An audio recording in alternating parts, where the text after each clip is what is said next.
Does it have a battery bank on the backside? What? Yeah. It's a battery. So we got this thing here. Down, down, down, down. And then that thing. Down, down, down, down, down, down, down. Check, check. Yeah, it's off. Wait, it's off? You know, on my side of that. You guys only find this essential? Check, check, check, check. Yeah. Oh. It's like a second. It's a second or late. Yeah. It's like a 2 second. Yeah, yeah. Alright. Okay. So that's that.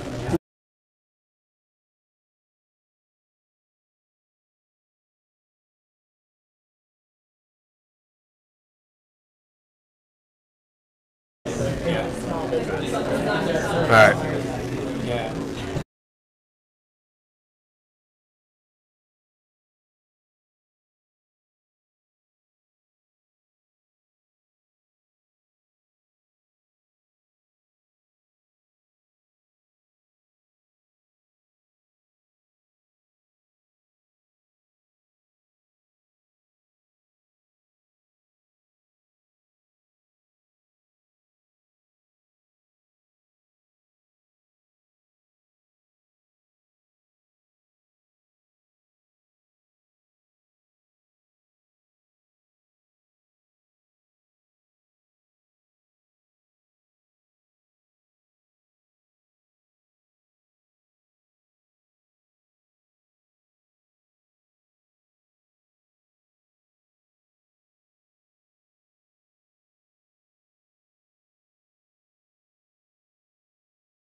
basically the structure is 7-minute talks from whoever wants to talk about whatever they've brought. I only know of one person who's presenting, so hopefully there are more. Maybe there are not. We'll figure it out. So anyway, without further ado, I'll hand it over to Fritz, who's going to talk a little bit about this prize that's coming up and the opportunity to maybe compete in it. No, take it away. Good evening. My name's Fritz.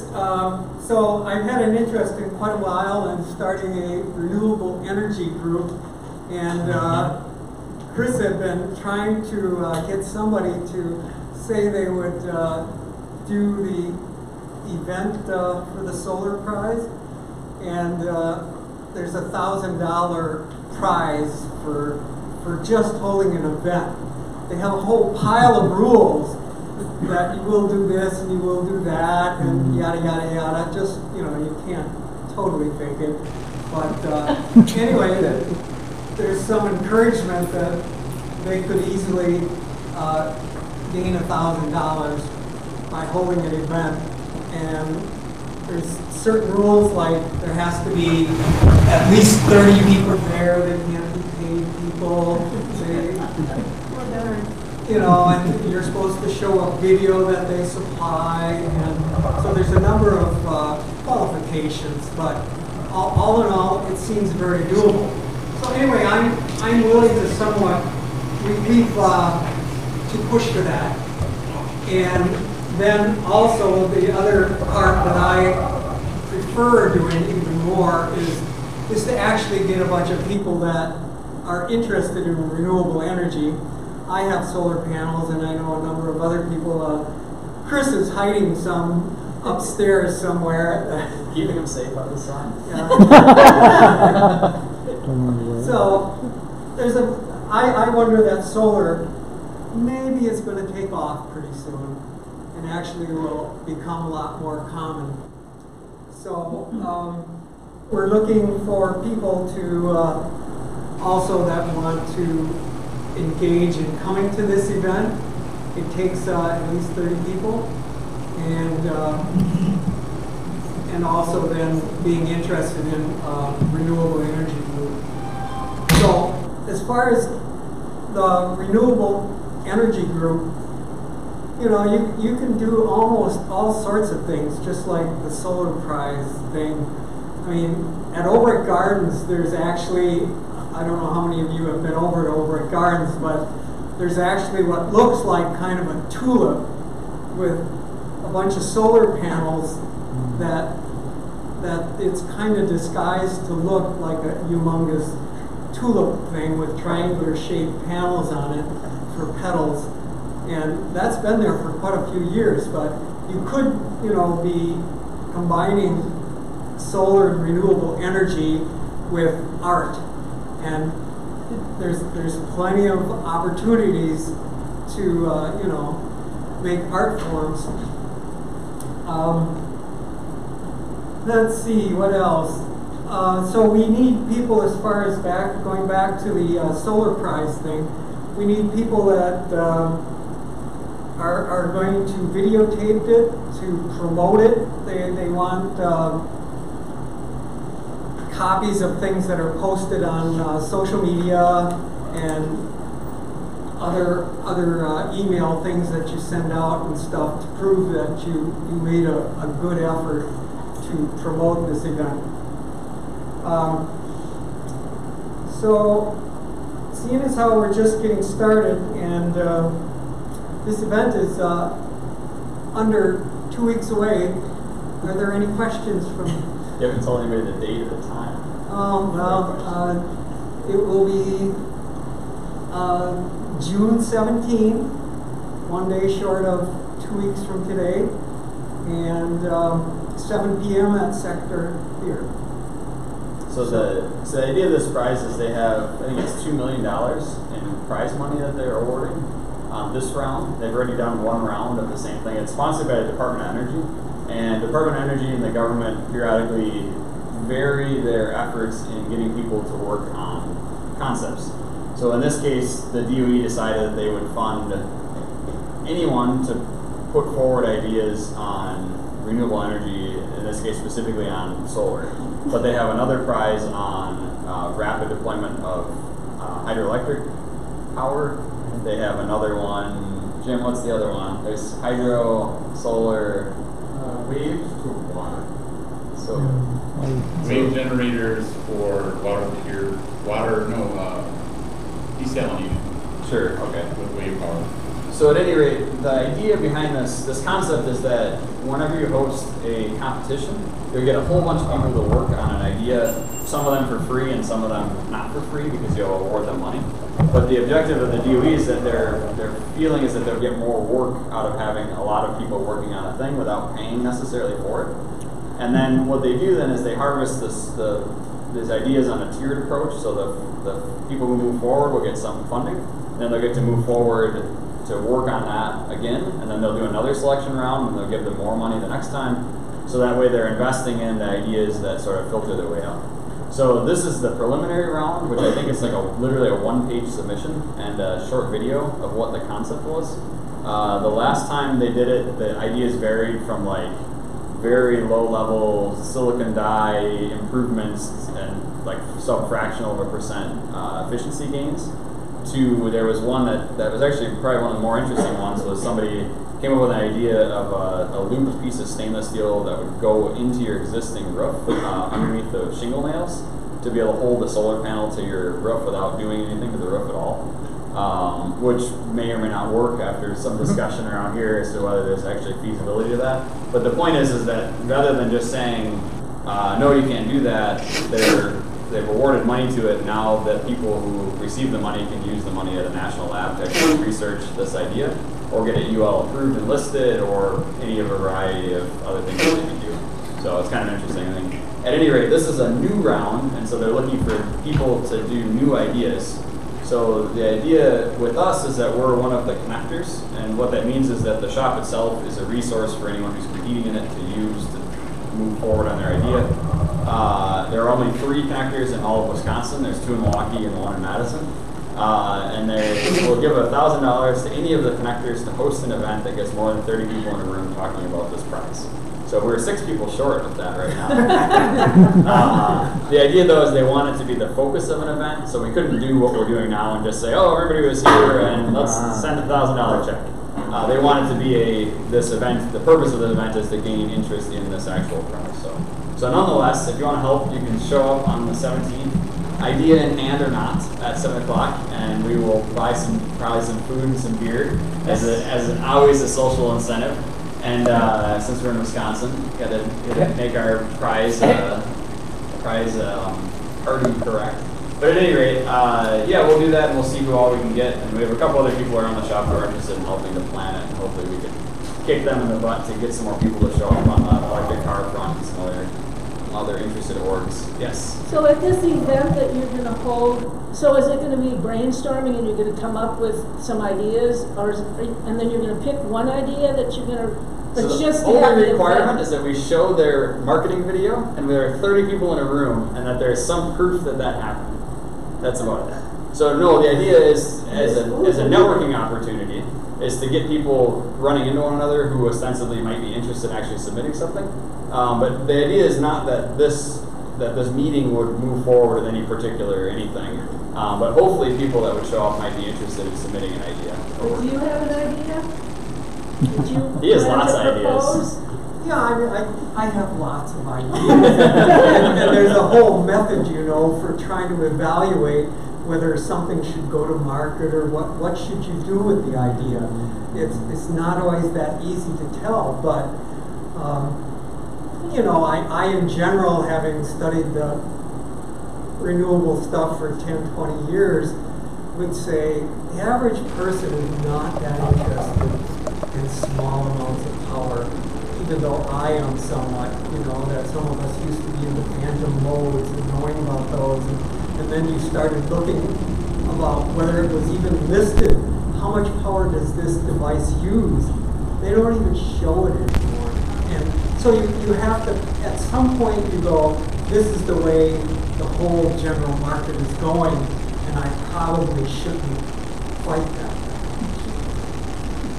So you have different ideas. Yes, I mean, Including with the yes. So there might be like multiple entries from There could be sector. as many entries as well. It's not even from sector; it's from anybody.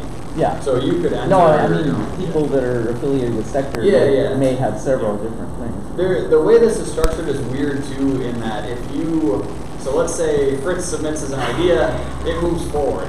There's actually a weird mechanism by which they award money to the connector if a connector was involved in any way in the entry, which is not something that we're really pursuing, but potentially you could actually get money by just getting enough people to submit ideas that move forward and continue to gain in the contest, which is weird, but it's very poorly explained on the website and very complicated. So I'm not entirely sure that they've thought through how to best represent this to the people who are competing, but. I did reach out on the prior round to, there's a group of students in Milwaukee who moved forward to say if you need any help with your concepts or ideas or anything else, you can reach out and ask for support. And I didn't hear anything, like nothing at all, like not even a reply or anything at all. So it'll be interesting to see what this round brings up for concepts and from different people and what types of things that they're looking to work on. So when's the deadline for submission? Deadline's end of July or mid-July. I thought July 16 or 17 for submitting it, but they've been having, I mean, this is already the second round, and deadlines already went by, and for all we know, there will be more deadlines and other opportunities. So, I mean, in a way, it all makes sense that they're simply trying to promote and have energy going for promotion of ideas to make renewable energy more useful. Any other questions? All right. Thank you, Fritz. See you on the 17th.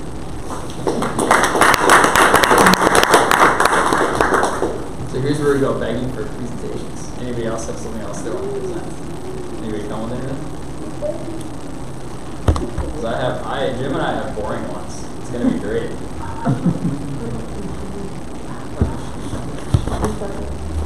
Oh, that's a good one. Okay. Don't ruins. Jim's gonna try to steal all your money, so it'll be great. All right.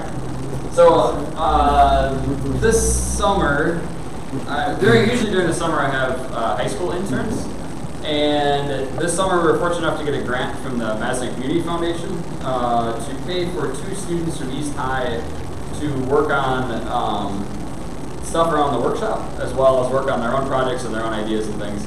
The Community Foundation is awesome in that they pay a living wage, so these high school students will be earning $15 an hour to come here and work. The only catch is they can't work more than 20 hours a week, which shouldn't be a problem. But other than that, it's pretty freeform as far as what types of things they can work on. In the past, last time we had official interns was 2016.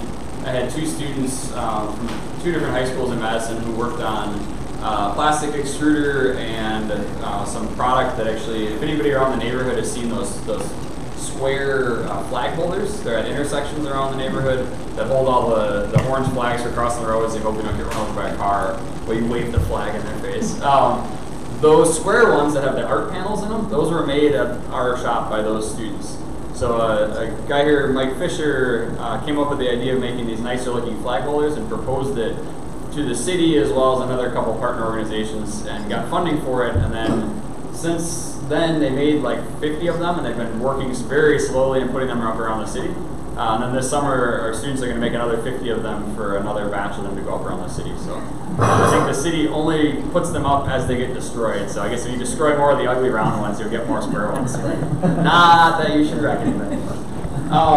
So my students have been around. They're actually participating through the shop in first robotics. So they do the first tech challenge. So they build a robot, and so they were learning how to use a lot of the tools and all the other things. And then that contest came and went, and so they asked me what else they can work on. And so I talked to them about the idea of working on like quadcopters, like RC helicopters, sometimes called drones, mostly inaccurately called drones because they are not drones unless they're flying themselves. So they've been playing around with this thing, and I have this plugged into the computer right now, so it's showing you all of its telemetry data. So it's just like having a real airplane that you're flying, where it shows you the horizon and its orientation and the compass. It's got GPS and all sorts of cool stuff, although GPS does not work so hot indoors, so you take the whole thing outside, but it seems complicated. So I've had this stuff sitting around for about a year, because I was hoping to play around with it, but as things go, there's like a whole building to build, so I haven't gotten time to work on anything that I think is cool. besides putting up siding and building buildings, which is fun first 10 minutes, and then after that it turns into work. So nonetheless, I told the students, well, if you guys are interested, you can certainly work on this and you can play around with it, and if you crash or destroy it, I don't care, it's sitting in a box, it's not going to hurt anything. So they have been messing around with getting it up and running. Does anybody else have a quadcopter? One person, two, kind of? Scott's a little hesitant. Bad memories of the kids. Technically, I have one. Yeah. Is it in one piece, though? I guess that's the So this platform is considered a racing helicopter. It's very small. It's a 160 millimeter frame. So we put a whole bunch of stuff on it. Like we got this stick for the GPS, and there's a autopilot controller on here, and it is grossly overloaded, and it barely flies right now, but they've been having fun playing around with it. So I ordered them a bigger frame, so that bigger frame will be about this big with much bigger propellers that have a lot better lift. But what we were able to do is get all this stuff working. We had originally set this up, and when you program it, you have to tell it which motor is where. And we had the motors half right. So it half flew, and then it half flipped itself over instantly. So we figured that out and got it rewired, rehooked up. But kind of what I wanted to explain is a few things about these helicopters and kind of give people a little bit better understanding of what they are. So this thing flying the way it is right now just flies with a remote control. So it is not a drone. It is a quadcopter. So a quadcopter means you've got 4 blades on a helicopter. Until it's flying itself, it's not a drone. A drone is a self-flying thing that you take outside and you push the button and it should go flying somewhere by itself and come back, hopefully where it belongs and not fly away. This is equipped to be able to do that, and if you rotate this knob, which this is not turned on and that's not actually powered on, all the way one way, it would then go to this software. This software is called a mission planner. And it does exactly what you'd expect, which is you can set in waypoints. So we could tell it, fly from here over here at a certain altitude, hopefully above the trees and buildings and things, and not too high into the airplanes, which we can't fly here anyways. But we can fly it over here, and we can fly it over here, and fly it over here, and hopefully have it come back, and hopefully get close to the ground enough that you can then take it down and land it by yourself. These do not take themselves off and land automatically quite. You can add more stuff onto it, which would then make it even heavier, and then it really wouldn't fly, and you wouldn't have to worry about landing. But this one does not have, you can put an ultrasonic sensor underneath it, and it can detect height off the ground and have it hopefully not land into objects. You've no doubt seen a million Kickstarter videos of these like following people around and flying all over the place. And if you follow the Kickstarter comments after the projects are released, they sort of work sometimes in really ideal conditions where there's nothing to fly into. And they've gotten substantially better, but there are some limited sensor capabilities in these things. They can't see tree branches is a great example, and they will gleefully fly straight through a tree and they have no idea. So that's not a thing you can detect very easily with cheap sensors. So nonetheless, I was happy that our students were able to get this thing up and running and didn't lose any fingers. I think they've only killed about 10 propeller blades in the process, which isn't too bad. And hopefully they'll be able to get the bigger helicopter working better so that it flies a little bit more stable. But what is neat and what's really crazy is this board on here is about $30. And this board has an accelerometer, a GPS, a compass. It has a gyroscope, and its own ARM processor that's taking in all those signals, and then it is actually doing all the helicopter flying. So the way the stick works is if you push the stick forward, it flies forward. If you push it back, it flies backwards. Well, you're not then directly controlling the motors, because if you push the stick forward, how does the motors know to push the back two harder and slow down the front two and pitch it forward and go? It does all that on its own. So when you're flying this thing, you're not really flying it, you're just suggesting what it should do, and then it's got to do all the calculations to figure out how to make it go and how to make it stop and rotate or do whatever else it needs to do. So the reason these became really popular is because the single-bladed helicopter, RC helicopters, are really unstable and very hard to learn how to fly. And they were truly actuated by you moving this would move a servo. And there wasn't really a lot of brains on the helicopter, it just did exactly what you told it to do. And consequently, it did exactly what you told it to do when you told it to flip over and fly on the ground. It would just do that. This helicopter, on the other hand, has this controller inside of it, and it's continually understanding what its orientation is and what its position and direction and everything else is, even its height off the ground. And consequently, it can understand what am I doing and what am I supposed to be doing. And you can have it so that if you tell it to turn sideways, it'll go, no, I'm not turning sideways. I'm going to go about this far, and that's as far as I can go. So these are really, really smart and extremely sophisticated and incredibly cheap. This kind of a controller with all the data this thing can gather 10 years ago, 20 years ago would be ungodly expensive. It's very convenient. This is the same electronics that are required to fly anything else that would fly in the air quickly into a very fixed guided location. I'll let you guys connect the dots on that. There are limitations as to how fast this device can go before it'll shut itself off. But you can imagine these things have a ton of processing power and a lot of really cool capability as far as what they can do. As with everything, probably about 2 summers ago was the peak of like drone fever. And since then, it's kind of died back into a hobby type thing. There's a ton of concern about these and all sorts of things. And some of it's valid, but some of it's completely ridiculous. So there are definitely videos of people putting fireworks in the bottom of this and flying around shooting fireworks. I heard school. But nonetheless, hopefully people fly them responsibly and don't do anything dumb with them, which I try to inspire my high school kids to do. So the other fun thing you can do with this, you can put a camera on it and you can fly with a set of goggles. And so it's like you're sitting in the helicopter flying without all the risk of sitting in the helicopter flying or the cost. And that's the other interesting way. And there's been a number of efforts to try and popularize this as a sport, like a TV sport. And I don't think, by show of hands, has anyone ever watched helicopter racing on TV? All right, we got like 4 super nerds. This is a very unusual audience for that. But the point is, if this room is not entirely raising his hand, then yeah. Did you see that? I think it was in Dubai. They had $1 million pop. Did they? Like, yeah, it was like a big televised thing. They threw down like, pretty substantial prize purse for people, to whoever won. Awesome. It was in the millions. Cool. Yeah. Yeah, I did not watch It's the only one I've watched. Good stakes. Yeah. Yeah, nonetheless, it's people have put a lot of effort into doing it. I don't think it's going to be the next super sport, but it's just interesting to see, again, people attempting to do robotics as a sport to really push that forward. But yeah, any questions about this stuff? Oh boy. Oh, Mr. Scott? The altitude seems pretty precise. It's obviously not got ultrasonic and no GPS fix. Is it barometric pressure or integrating acceleration to get the altitude? It's usually integrating acceleration. This has a, and I don't know, you can play around with it so you can confuse it. Right now it's tied to the computer for USB for data, but we do have a radio telemetry link.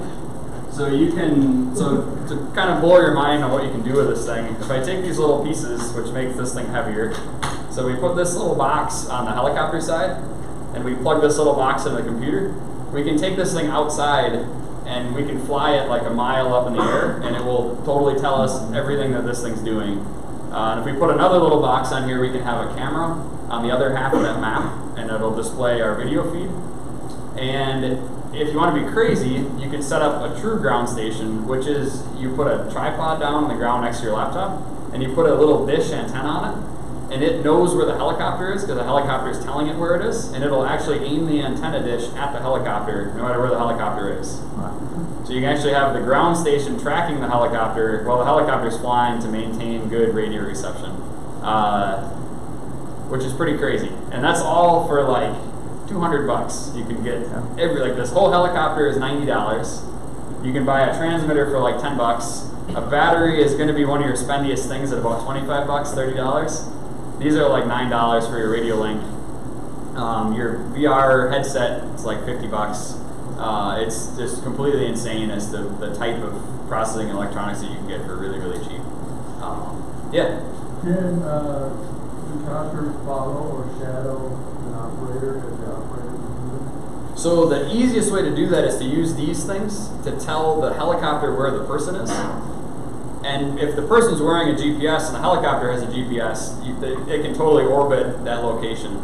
And that's what I was getting at with the Kickstarter videos. They'll have all sorts of videos, and those helicopters will fly around. And they can, if you make the person have their phone turned on and have their GPS with a lock, and the helicopter starts off with a lock and knows where it is, you can orbit that. But the helicopter, if you get by a building or by a tree, it'll just go straight through it because it can't detect in all directions collisions and obstacles and things. If you've got a LiDAR sensor and hung it on there, you could start to do things like that. but you run out of computational power on the helicopter. So you have to take your LiDAR, your laser scan data, put it onto a computer, have the computer very quickly process it, send it back up to the helicopter and tell it not to run into the tree branch. And if you have enough money, you could totally do that. It's feasible, it's just you're talking a lot of money spent to dodge tree branches. Or you can tell it to fly like 100 feet higher, and that's fine too. So yeah, it depends a lot on your goal, but conceptually, yeah, you can totally follow a person or follow an object, or track a radio link between 2 points in space. Any other questions? Do we want to buy one of these now? No? Maybe. I'll tell my high school kids nobody wanted to invest in their future by buying their old helicopter. Alright, cool. Thank you guys.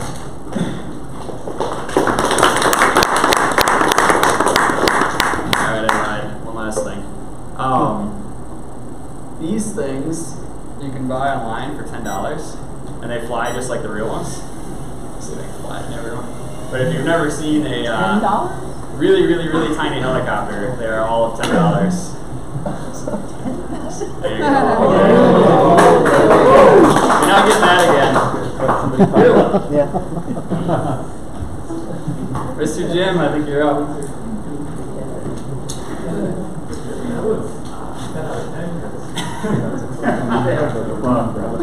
I'll let my high school kids know I'm still cool, maybe.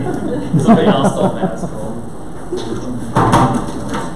So this is just padding because don't I don't have anybody else to go. So it's cool. We finished it today. It totally counts. So real quick thing on the solar stuff, I was going to whip up a solar trough reflector rock hooker for that. So in terms of that, you were asking about applications. So hopefully we'll have, if it's a sunny day, we'll have some solar applications for that as well.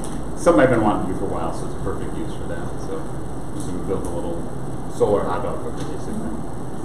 But no, so I'm here to discuss the money sucker, which is up on the wall. So in terms of presentation, this is sucker. I'll actually ask everybody to go down to that end if you want to actually look at it. But just to recap on what we're doing. So it's actually a money blower. What? Start with the why, and maybe where it came the why. So the charge was to put a donation receptacle in front of the glass wall. The problem, of course, or the challenge was if you have a large thing full of money in front of a glass wall, somebody's going to walk by and perhaps be inclined to break the really expensive wall to take $20, which would really suck because replacing the glass is going to be the priciest thing. So the goal was to put it up high, and then the problem with that, of course, is not many people would be tall enough to put money in. So we had to have a way to convey the money from ground level up to a point where it wouldn't be easily visible from the street level. So the general idea was that you wanted to suck money up, because it was kind of cool, and some people had done that for a donation jar before. The challenge was how to do it, and you either need an incredibly large vacuum to do such a project, or just a clever way to do it instead, which is what we settled on was we're actually blowing the money up using a blower that's mounted on the ceiling. And then I'll leave everybody else to figure out how it works. So if you come back there after the meeting and bring along we've tested it only up to $10, so it may not work on larger denominations, but if you want to try that, at some point we do have to test it on the larger bills. It won't, at this point, it's not strong enough to take credit cards, but we're working on it. Yeah, so it's fairly quiet, so you're welcome to give it a try on the way out. Please exit that way. At least check it out. If not, if you put money in, you just stick the bill in there. What we haven't finished yet is a little bit of electronics with a photo eye to only turn it on when you put money in it. But that's a little bit more involved. We got to have OpenCV to make sure it's actually cash and the denomination is correct. It's not Canadian currency. So there's a lot that's going to go into that electronics for it. But eventually we'll add a little photo eye just to turn on when you put something in or up the beam, and then it'll suck it up. But for now, it's on just a switch run. So that's it. Now, in terms of the geometry, you also might notice it's gotten a lot larger if you were here at the previous meetings. The goal there was twofold. One is hold more cash, and two, the real reason I wanted to do it is I wanted to play with this geometry to try a new joining method. And there's one sitting on the table back there. I don't know if you want to pass it around, Chuck. The goal was to build a routed right-angle joint for constructing furniture, and I got to test it for free on Chris's material. So yeah, if you want to pass that around, to just get an idea what the joint looks like. To do that, I just had to change the geometry slightly on the ball, which I think makes it look better. But basically, it's a stellated icosahedron, which is a 20-sided geometric form where each face is then turned into a little pyramid. And so by changing the angles slightly, I got right angles for the pyramids, which allowed me to try out this joint. Now, it looks a little odd in that I just had some extra pieces. That pyramid is actually, if you rotate it just right, the corner of a cube. If that makes sense. So Bob rotates that so one piece is flat down. One face flat. And you look at that, it's actually just a slice at an angle through the corner of a cube. So all the smooth faces are actually right angles, or 90-degree angles. So I wanted to play with that for a little bit. It turned out okay. It's a joint that should be secure as a finger joint without any adhesive or fasteners, is what I wanted to play with. So that was my goal, secondary to making this. So at the end, we made the ball a little bit larger, just for visual impact, and wound up with a double wall tube and a blower on the ceiling for the geometry for the blower itself. So go ahead back and at the end of the meeting, if you have some cash on you, it takes any currency denominations. Try it out, have fun with it, and hopefully it'll be automated by the next meeting. You can suck the money right out of your wallet. It doesn't, we're probably going to add another tube that goes down to a just change jar. So if you put change in it, it'll just fall out of it. The interesting thing is a business card is almost just the right surface to weight ratio. You should hover in the tube and barely go up. So if you have a business card and you want to throw it in there, you can piss Chris off by having a bunch of business cards in the thing ultimately. So that's all I got, unless there are questions or cash. Anybody have any questions for Jim? All right. Actually, better than that, any ideas for his crazy tap and slot system? He's constantly collecting concepts for things to build. So the goal of this is that joint actually makes more sense in like 1/4-inch plywood. So it'll be pretty easy with some furniture joints I wanted to do. So it did work. This is actually 3.5 millimeter polycarbonate in this case. It's a construction material. Thank you, Jim. All right. Thanks.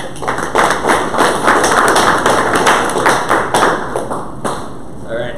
That's all I got for presentations. Anybody else? Going once? Going twice? I have a possibility. Ooh, I almost hit third, and then you were done. I have a very old project that has been resurrected because I discovered there's a Chrome extension called Cheer PJ that allows you to run Java applets. Has anybody seen this? Java applets have not worked in any browser for about 4 or 5 years. Ironically, because of security reasons, and Java, the whole language Java was initially created to be a way to run code securely in the browser, and now it's banned for security reasons. So if people are willing to install this Chrome extension, we can play an old game of mine that I developed years ago, about 10 years ago. It's a multiplayer version of the game of Go. So I'd love to do a demo. We're just trying to work it. Okay, great. So, Chris, are you willing to install? Oh man! Is this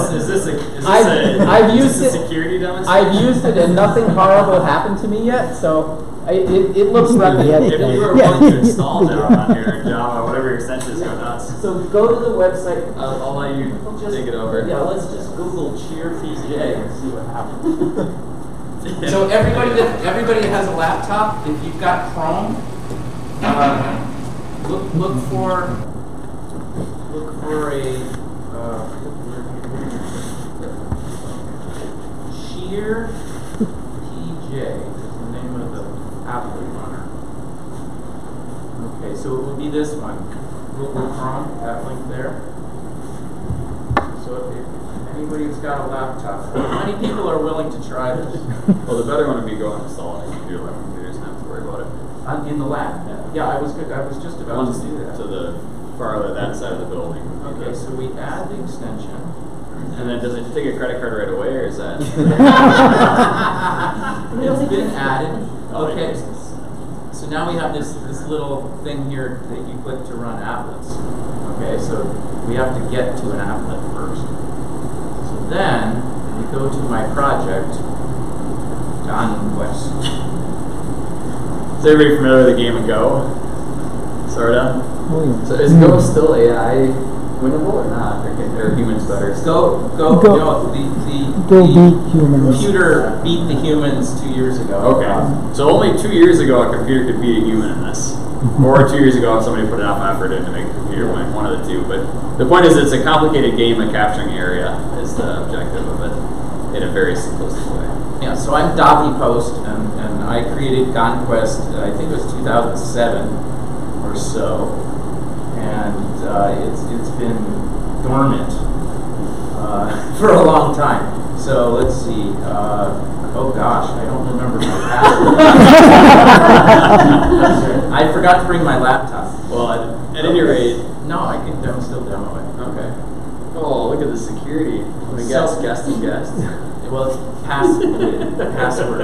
Yeah. Whoops. Whoa, it looked like it worked without me even enabling it. That's funny. You should have to enable it using that.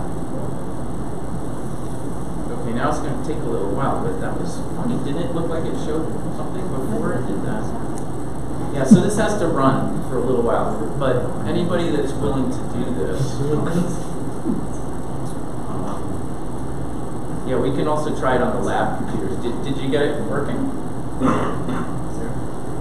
Okay, so as guest, let's see. Oh, guest is already in here. What color is guest? No, your pieces are negative. Are negative. My number of pieces are negative because this game is too old. So I didn't come prepared to present on this. I just thought since you had nobody, I would offer it. Well, at any rate, it sounds like Davi can put this on a couple of computers back there if anybody wants to try playing it. Yeah, we could try that. Yeah, let's see. There is a more recent game though. Let's see what it is. But it's really fun. So Conquest, there's many different colors, and you can choose your color. So the guest account is the magenta there. And let's see, how can I demo a capture? I think I can. Because this game is too full. Oh, yes, I can. Okay. So here's, oops. There we go. Okay, so if I play here,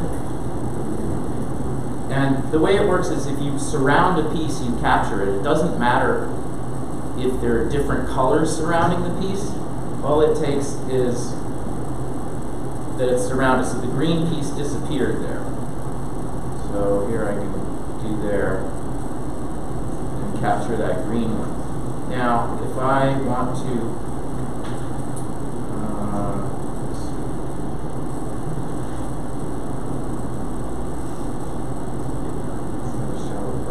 Okay, so, oops. Scroll.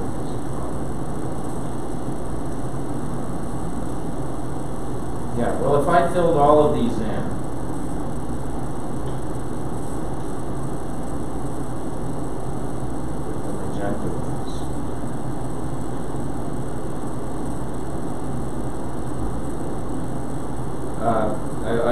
I will demonstrate now capturing yourself.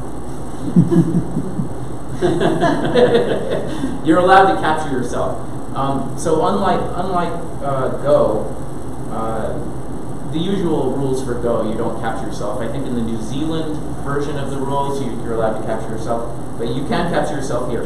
But the way Conquest works is instead of having to wait for all the other players to take their turn, which would be frustrating, you get allocated a certain number of pieces every minute or so.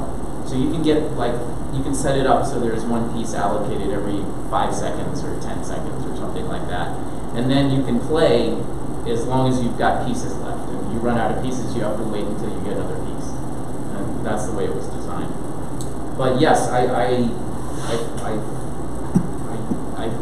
going to have to remember my password to create a new game so anybody can play it. So maybe I don't know. Sorry. But anyway, maybe next month. Mark? So is there, I'm familiar with the Java applet thing, I guess. Yeah.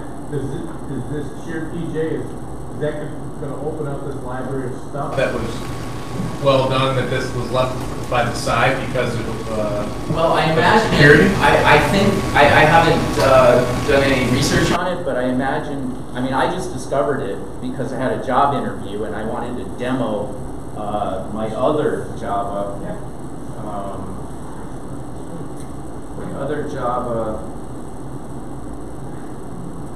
web app that hadn't run in about 5 years called Plot Weather. And let's see, weather. And I thought, well, maybe there's some way that I can get Java to run. Maybe there's the old applet runner which does not run in a browser, but is an actual application that you can install on a computer. Maybe I could get that working and run it that way. But I just Googling the subject, I discovered Cheer PJ, and I think it came out like last year or something, or within the last year. So I imagine there's a lot of enterprise businesses that had Java applets that didn't work for a long time, that just became usable again.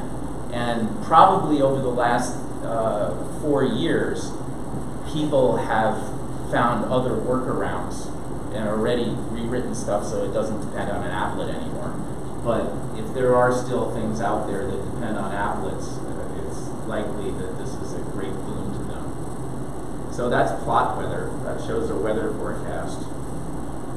And it looks like there's a chance of rain tomorrow morning. And the key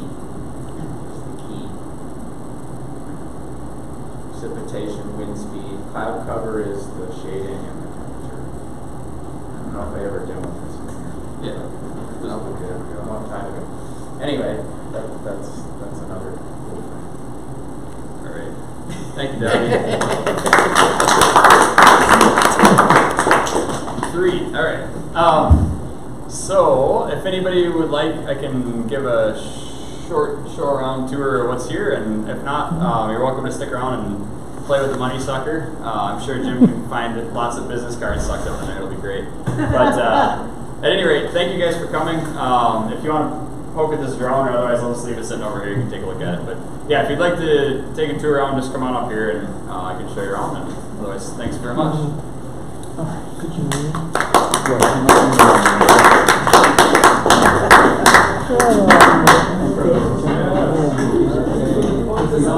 Yeah.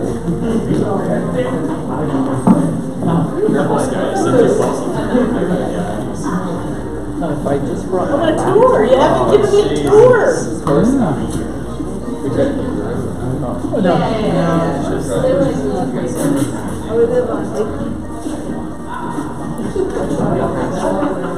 Hello.